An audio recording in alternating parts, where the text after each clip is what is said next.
Let's talk about art. Hi, my name is Meghan Pico. I'm a senior at Baton Rouge Magnet High School. This year, I'm learning a lot of exciting information in my class, AP Art History. A few weeks back, we took a Friday field trip to the New Orleans Museum of Art, or Noma, as the cool kids call it.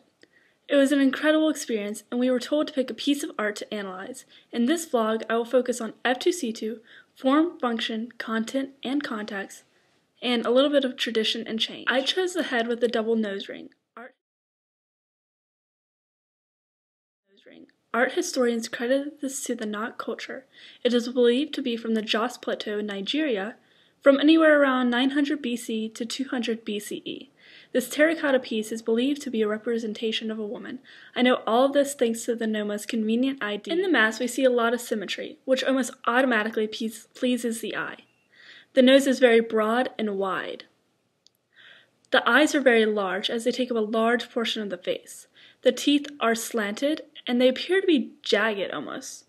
The lips are also very large and rounded. The eyebrows are broad and slanted downward. Overall, the face appears solemn and serious. However, we can see that there are not many horizontal or vertical lines. These horizontal and curved lines seem to indicate some sort of movement, as opposed to if it could have been just all vertical or,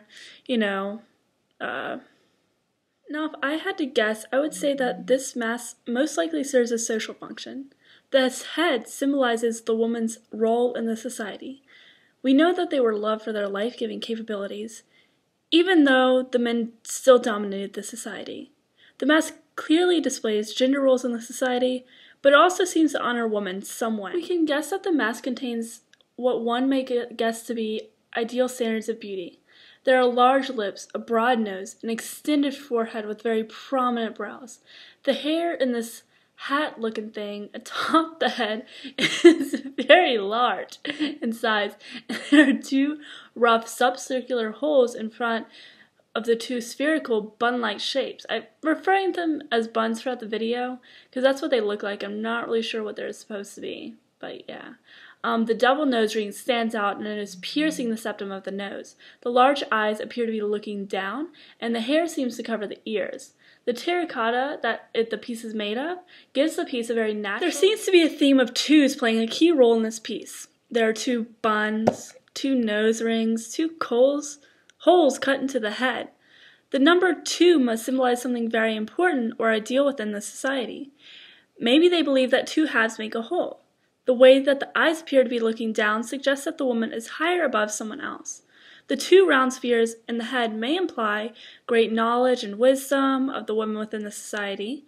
Perhaps the ears were, viewed as unnecessary, as the women were potentially viewed as most knowledgeable and outspoken.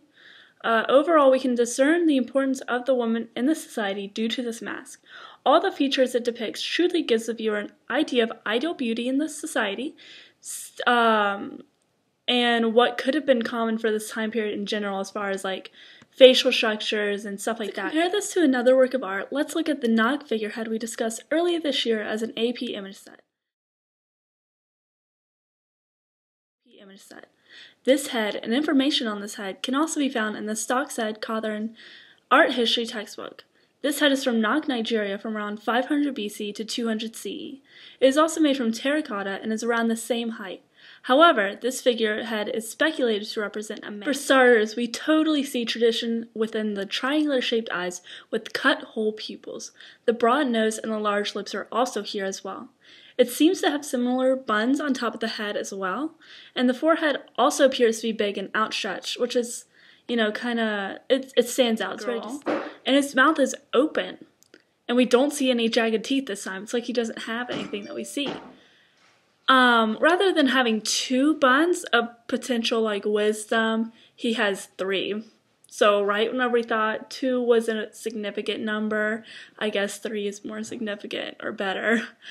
His eyebrows are much thinner as well. His eyebrow game is just not as good. The mask has a sense of movement, and it almost looks as though this man is giving orders or shouting at someone. The fact that it is also speculated to have been a little earlier on, made earlier on makes me wonder if it took a while before the NOK culture put some value on women. Whatever value they did place on them, I don't think it was quite even as much as the men, even later on when the other mask was made, because the shut lips on the women, now that I know this, I feel like it takes on a different role, and it may indicate that she wasn't allowed to speak out, as the man was the only one who was allowed to speak out and give commands. The 3 buns may also indicate more wisdom, or that, they have more power, and the women may have 2. Yeah, but, the man has 3, which is, it's, regardless of what it means, it's still, the man, it's better, which is kind of upsetting. I was like, yeah, women, and then, yeah, no, never mind, not so much. But regardless, guys, we can see tradition and change in this piece. But the main goal, and function of this piece is social. It's honoring, it's all about honoring and acknowledging. Can be seen in both pieces. At the end of the day, I can come up with more and more theories about what it may represent or mean, but it's all speculative. Thanks for tuning in to hear about my Noma experience. I love you guys. Bye.